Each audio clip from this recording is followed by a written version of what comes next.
गया है तो उसको भी ये ठीक कर सकती है। और साथ के साथ में अगर किसी को इंजरी वगैरह हो गई है और इंजरी के दौरान उसको अगर घाव हो गया है तो ये घाव को ठीक करने में भी काफ़ी लाभदायक टैबलेट दोस्तों यहाँ पर रहती है। तीसरी दोस्तों हम टैबलेट की बात कर लेते हैं। तीसरी टैबलेट हमारी अमोक्सिसिलिन तथा क्लेवेट टैबलेट होती है, जिसको कॉम्बिनेशन में अमोक्सिक्लेव नाम से भी जानते हैं। इसका प्रयोग भी अमोक्सिसिलिन टैबलेट की तरह ही होता है। अगर अमोक्सिसिलिन टैबलेट काम करना बंद कर जाती है, अगर किसी के अंदर अमोक्सिसिलिन टैबलेट रेसिडेंट हो जाती है, उसका इस्तेमाल है जो नहीं हो पाता, उसका उस पेशेंट के अंदर यूज़ नहीं हो पाता, तो उसके अंदर दोस्तों कॉम्बिनेशन की टैबलेट दी जाती है, जिसको अमोक्सिसिलिन क्लेव के नाम से जानते हैं। यही भी सेम उसी कंडीशन में यूज होती है जो कंडीशन अमोक्सिसिलिन टैबलेट में यहाँ पर यूज होती थी, उसी कंडीशन में ये अमोक्सिसिलिन तथा क्लेवेट टैबलेट जो कॉम्बिनेशन वाली, ये भी उसी टैबलेट में यूज की जाती है। चौथी टैबलेट की हम बात कर लेते हैं। चौथी टैबलेट हमारी यहाँ पर सिप्रोफ्लॉक्सासिन टैबलेट हो जाती है। इसे आप सिप्रो नाम से भी जानते हो और इसका प्रयोग है जो बोन तथा ज्वाइंट में अगर किसी को इन्फेक्शन हो जाता है या फिर अगर किसी के बोन या फिर ज्वाइंट में अगर पस हो जाता है तो उसको ठीक करने में इसका उपयोग किया जाता है। इसके साथ में ये टाइफाइड फीवर के लिए काफ़ी लाभदायक टैबलेट होती है। अगर किसी को टाइफाइड फीवर हो जाता है तो उसके अंदर आप इस टैबलेट को दे सकते हो। टाइफाइड फीवर में काफ़ी आराम देखने को मिलता है। उसके साथ में इंट्रा अबनॉर्मल अगर किसी को इन्फेक्शन हो जाता है, मतलब अगर किसी के पेट के अंदर कोई भी किसी प्रकार का इन्फेक्शन हो जाता है तो उसको ठीक करने के लिए काफ़ी लाभदायक रहती है। अगर किसी को स्किन में इन्फ्लेमेशन हो जाता है, किसी की स्किन में सूजन हो जाती है तो उसको भी ये ठीक कर देती है। अगर किसी को यूटीआई इन्फेक्शन है, यूरिन से संबंधित अगर किसी को इन्फेक्शन है तो उसको भी ये ठीक कर देती है। या फिर अगर किसी को इंजरी हो गई है तो उसके अंदर भी ये टैबलेट काफ़ी उपयोग में की जाती है। पाँचवीं टैबलेट की हम बात कर लेते हैं। पाँचवीं टैबलेट हमारी यहाँ पर सिफेक्जिम होने वाली है। यह थर्ड जनरेशन की टैबलेट होती है। यह काफ़ी एडवांस टैबलेट होती है। इसको लोग काफ़ी ज़्यादा पसंद करते हैं और इसको सबसे ज़्यादा डॉक्टर लिखते भी हैं। इसकी हम बात कर लेते हैं उपयोग की, तो किस किस बीमारी में काम आती है। ये टैबलेट जो ओटिटिस मीडिया इन्फेक्शन में काम आती है। ओटिटिस मीडिया इन्फेक्शन, जिस तरह कान का अगर किसी को इन्फेक्शन हो जाता है तो उसमें काफ़ी लाभदायक होती है। थ्रोट इन्फेक्शन में काम आती है। अगर किसी के गले में अगर खराश हो गई या फिर गले में उसके टॉन्सिल की प्रॉब्लम है तो उसके अंदर ही काफ़ी काम आती है।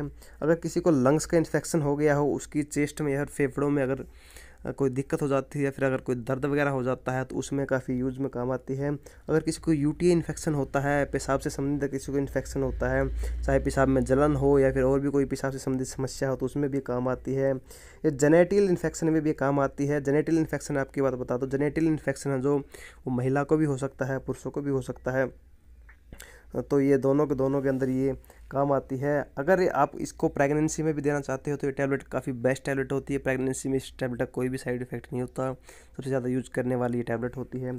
छठी टैबलेट की हम बात कर लेते हैं। छठी टैबलेट हमारी यहाँ पर सेफोडोक्सिम टैबलेट होने वाली है। सेफोडोक्सिम टैबलेट भी सिफिक्जिम की तरह ही एक कॉमन सी टैबलेट है।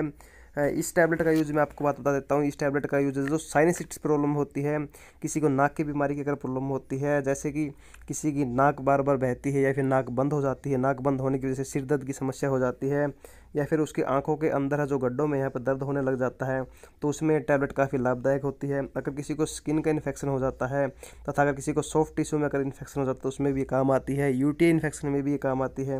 अगर किसी को कान का इन्फेक्शन हो गया हो, कान अगर किसी का बहता है या फिर कोई और अगर किसी को दिक्कत आ गई हो कान से रिलेटेड तो उसमें भी काफ़ी काम आती है। थ्रोट इन्फेक्शन में भी काफ़ी ये टैबलेट काम आती है। सातवीं टैबलेट की हम बात कर लेते हैं। सातवीं टैबलेट हमारी यहाँ पर सिफोरोक्सिम टैबलेट होने वाली है। यह भी सेकंड क्लास की जो मेडिसिन होती है। जो सिफेक्जिम थी वो हमारी थर्ड क्लास की टैबलेट थी, लेकिन जो हमारी सिफोरोक्सिम है ये सेकंड क्लास की दवाई होती है। यह टैबलेट का उपयोग है जो आप निमोनिया के अंदर कर सकते हो। अगर किसी को लंग्स का इन्फेक्शन है उसके अंदर आप इसको प्रयोग कर सकते हो। अगर किसी को कान में अगर किसी को दिक्कत है, कान जिस तरह बहता है, कान में सूजन है या फिर और कोई अगर कान से रिलेटेड कोई प्रॉब्लम तो उसमें आप इसको यूज़ कर सकते हो। मेनिंजाइटिस के अंदर आप इस टैबलेट का उपयोग कर सकते हो। यूटीआई इन्फेक्शन में आप इसका उपयोग कर सकते हो। ज्वाइंट का इन्फेक्शन अगर किसी को हो गया हो, हाथ पाँव में अगर दर्द वगैरह रहता हो तो उसमें आप इस टैबलेट का आप यूज कर सकते हो। आठवीं टैबलेट की हम बात करें तो आठवीं टैबलेट हमारी यहाँ पर डॉक्सिसिलिन टैबलेट होने वाली है। डॉक्सिसिलिन टैबलेट, इसका प्रयोग जो स्किन के डॉक्टर या फिर जो गायनेकोलॉजिस्ट डॉक्टर होते हैं वो काफ़ी ज़्यादा इसका यूज़ करते हैं। इसका ज़्यादातर उपयोग है जो एक्ने के लिए किया जाता है। अगर किसी के चेहरे पर एक्ने हो गई हो तो उसके लिए इसका उपयोग किया जाता है। अगर स्किन पर किसी प्रकार की स्वेलिंग आ जाती है तो उसके लिए भी इसका उपयोग किया जाता है। उसके साथ साथ बीमारी और होती है जिसका नाम होता है कलैंडिया। यह है जो बीमारी है ये जननांगों से संबंधित समस्या होती है, यह पुरुषों में भी होती है और यह महिलाओं में भी होती है। अगर पुरुषों में यह प्रॉब्लम होती है तो उसमें उनका पेनिस डिस्चार्ज की समस्या आती है। अगर यह महिलाओं में प्रॉब्लम होती है तो ये इनका जो वेजाइनल डिस्चार्ज की ये समस्या में आती है। तो इस समस्या में भी इस टैबलेट का यूज़ कर सकते हो, जिससे उनकी समस्या यहाँ पर दूर हो जाएगी। ये निमोनिया की समस्या को भी ये ठीक कर सकती है। लंग्स में अगर किसी को दिक्कत है, लंग्स में अगर किसी प्रकार का जमाव हो गया है तो उसको भी ठीक कर सकती है। साथ के साथ में ये हैजा जैसी प्रॉब्लम को भी ठीक कर देती है। और हैजा के साथ साथ में और भी ये जो मेडिसिन है यूज में आती है। 9वीं टैबलेट की हम बात कर रहे थे। 9वीं टैबलेट हमारी यहाँ पर लियोफ्लॉक्सिन टैबलेट होने वाली है। इसका उपयोग भी है जो लंग्स के इन्फेक्शन में किया जाता है, साइनस के इन्फेक्शन में इसका उपयोग किया जाता है। अगर किसी को वेट कफ है, खांसी के साथ में अगर किसी को बलगम आता है तो उसको सुखाने के लिए भी इसका उपयोग किया जाता है। उसके साथ साथ में जो पीआईडी इन्फेक्शन होता है, यानी महिलाओं के कमर के नीचे अगर दर्द होता है या फिर उनके विजाइनल डिस्चार्ज होता है तो उस प्रॉब्लम को भी ये आसानी से ठीक कर सकती है। उसके साथ साथ में ये वाउंड इन्फेक्शन को भी ठीक कर सकती है। अगर किसी के घाव में अगर पस हो गया है तो उसको भी ये ठीक कर सकती है। यूटे इन्फेक्शन को भी आसानी से ठीक कर सकती है। पेशाब में जलन वगैरह होता है तो उस इन्फेक्शन को भी आसानी से ठीक कर सकती है। 10वीं टैबलेट की हम बात करते हैं। 10वीं टैबलेट हमारी यहाँ पर मेट्रिंडाजोल टैबलेट यहाँ पर होने वाली है। मेट्रिंडाजोल टैबलेट का यहाँ पर जो यूज़ होता है वो डायरिया या फिर पेचिस के लिए किया जाता है। अगर किसी को डायरिया की समस्या है तो आप मेट्रिंडाजोल टैबलेट उसको दे सकते हो। अगर किसी को जननांगों से रिलेटेड अगर समस्या है, अगर जननांगों में स्वेलिंग की समस्या है या फिर उनके पेशाब में जलन है या फिर उनको संबंध बनाते टाइम अगर कोई दिक्कत होती है या फिर टॉयलेट करते टाइम उनके जो टॉयलेट से उनको स्टूल से ब्लड आता है तो उस समस्या में भी आप इस टैबलेट को आप दे सकते हो, जिससे उनको काफ़ी यहाँ पर राहत देखने को मिलेगी। अगली टैबलेट की हम बात कर लेते हैं। अगली टैबलेट हमारी यहाँ पर नॉरफ्लॉक्स टैबलेट होने वाली है। नॉरफ्लॉक्स टैबलेट है, यह टैबलेट भी है जो यूरिन इन्फेक्शन में काफ़ी लाभदायक होती है। अगर किसी को पेशाब से रिलेटेड समस्या है, पेशाब में जलन होती है, पेशाब रुक रुक के आता है, अगर कोई ऐसी दिक्कत आपको लगे तो आप इस टैबलेट को आप ले सकते हो। ब्लैडर में अगर आपको इन्फेक्शन हो गया तो उसमें भी आप इस टैबलेट को ले सकते हो।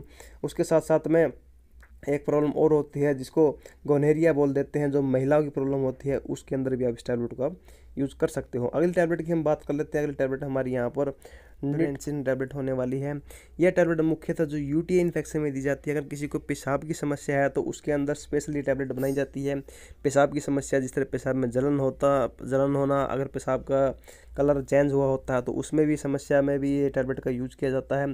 पेशाब के लिए स्पेशल ये टैबलेट बनाई गई, यूटीआई इन्फेक्शन के लिए टैबलेट बनाई गई है, तो यूटीआई इन्फेक्शन में आप इस टैबलेट का यूज कर सकते हो। अगली टैबलेट की हम बात कर लेते हैं। अगली टैबलेट हमारी यहाँ पर ओफ्लॉक्सासिन टैबलेट होने वाली है। ओफ्लॉक्सासिन टैबलेट, इसका प्रयोग जो टाइफाइड फीवर में बहुत अच्छा माना जाता है। टाइफाइड फीवर किसी को हो गया तो आप उसके अंदर ओफ्लॉक्सासिन टैबलेट आप दे सकते हो। लंग्स की प्रॉब्लम में भी काफ़ी सहायदायक होती है। लंग्स के साथ साथ में अगर किसी को निमोनिया हो गया तो उसमें भी आप इस टैबलेट को दे सकते हो। निमोनिया के साथ में यूटीआई इन्फेक्शन में भी काम आती है। और अगर किसी को लीवर से रिलेटेड कोई समस्या है, लीवर में सूजन आ गई है, तो उस समस्या में आप इस टैबलेट को आप दे सकते हो। अगली टैबलेट की हम बात कर लेते हैं। अगली टैबलेट हमारी कॉम्बिनेशन में होने वाली है ओफ्लॉक्स प्लस और इंडाजोल। ये भी हमारी जो टैबलेट होती है मुख्यतः जो डायरिया या फिर एनल का इन्फेक्शन होता है उसमें काम में आती है। अगर किसी को दस्त ज़्यादा समस्या है, दस्त में आप इसको दे सकते हो। अगर किसी के एनल एरिया में अगर किसी को इन्फेक्शन है तो आप उसके अंदर आप इस टैबलेट को दे सकते हो। अगर किसी को पाइल्स की समस्या है उसमें आप दे सकते हो।